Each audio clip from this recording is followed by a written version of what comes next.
Ассалаумағалейкум, армысыздар, құрметті әлеуметтік желі қолданушылары. Бүгінгі дәрісім тақырыбы діни буквализм.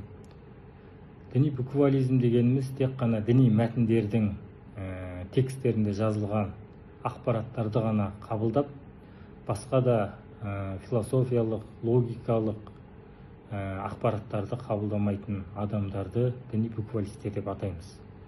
Олар сол тек қана діни мәтіндердегі ақпараттармен ғана қоғамдағы болып жатқан саяси, әлеуметтік, экономикалық мәселелерді ғана сонымен ғана есептеп, қоғамдағы болып жатқан проблемаларға айтқан кезде объективті көзқараспен қарай алмай, көптеген адасушылыққа барады.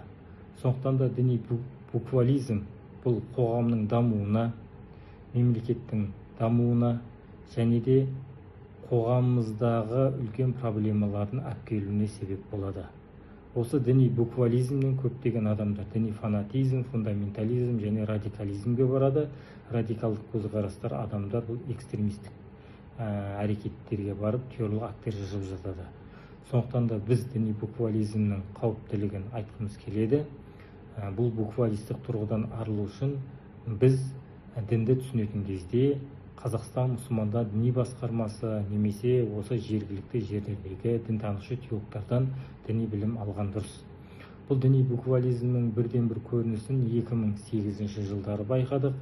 Деструктивті діни ағым өкілдері Қазақстандағы болып жатқан қоғамдық саяси оқиғалар және де дәстүрлі құндылықтарға қарсы шығып, еліміздегі көптеген бүліктер тудырған болатын. Сол ағымдардың кесірінен біріншіден көптеген отбасылардың шаңырағы шайқалды, мемлекетімізге көптеген залал келді, және де кейбір азаматтарымыз 2014 жылдары Сириядағы жалған жихадқа кетіп қалған болатын. Бұл діни буквализмнің себептерін қалай анықтауға болады дейтін болсаңыздар, егер де қазақ халқының мұсылмандық дүниетанымын айтып жатсаңыз, қазақ халқының ұлттық құндылықтарын, домбырасын және де ұлттық ойындарын, осылардың барлығын жоққа шығарып, харам, ширк, бидғат деген болса, бұл таза діни буквалистік көзқарастағы адам. Себебі олардың буквалистердің көзқарасы бойынша Құран және хадис.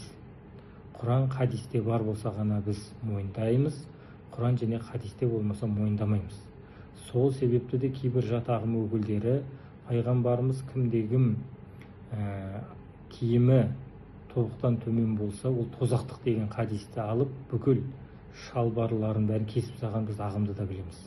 Бірақ ислам ғұламалары бұл хадис не себеп түсті дейтін болса, сол 7-ші ғасырда құлдық заманда, күндік заманда, яғни құл үйренші заманы болған ол кезде, сол кезде байлар өзінің бай қуатын көрсету үшін ұзын сәлделі шапан кигізіп, артында күн мен құлдарды ұстатып жүргендіктен пайғамбарымыз осыны тоқтату мақсатында, тәкаппарлық, яғни адамның жүрегінде тәкаппарлықты тоқтату мақсатында осы хадисті айтқан болатын. Ал бұны тікелей түсінген діни буквалистер қазіргі таңда қыс болсын, мына климатқа қарамай өздерінің шалбарларын кесіп жүр. Сол сияқты діни буквализмге мынау қап-қара киім киіп беттерін тұмшалап алған әйел кісілерінде айтсақ болады, ешқандай хадисте, Құранда әйел адамның жүзі, яғни беті әурет деп айтылмаған.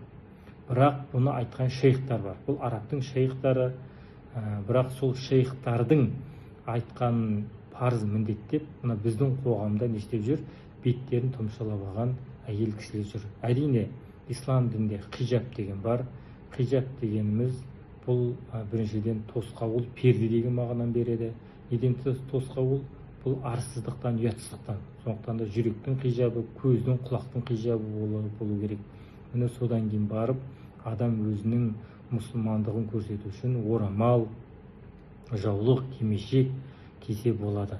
Сондықтан да Нұр Асқап сүресінде әрине әйел кісілердің әурет жері жабу міндет деген, парыз деген үкімді ешкім жоққа шығармайды.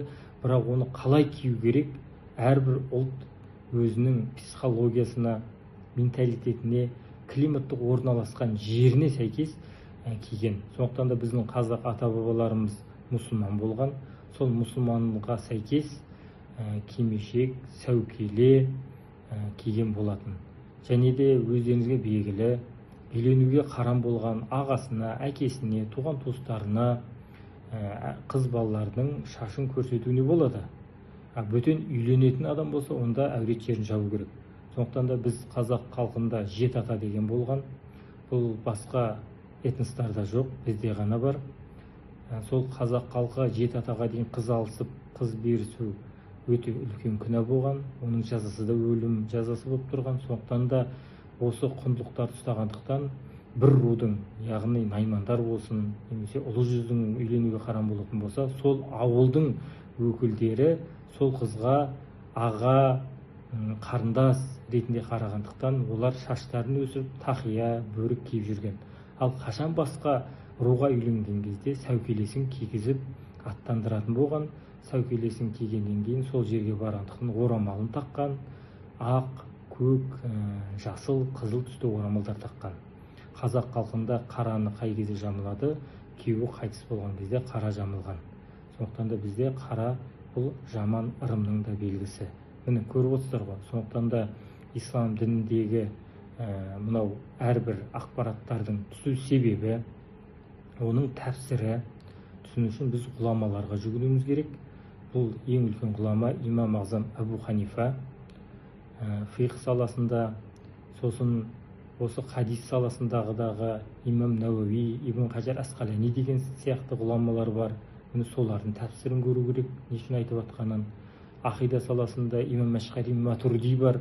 Міне солардың айтқанын түсінетін болсақ, біз діни буквализмнен сақтана аламыз. Ал тек қана Құран және хадиспен ғана жүрем, қазақша Халиф Алтайдың Құранын оқып алып, имам Бухари, Муслимдердің хадистерін оқып алып, соған амал ететін болса, онда ол адам діни буквализмге ұрынып, көптеген кер тартпалы қылықтарға барып, өзінің өмірінде құртады, және де біздің қоғамда бүлік әкелетін болады. Сондықтан да құрметті әлеуметтік желі қолданушылар, діни буквалистіктен сақ болыңыздар.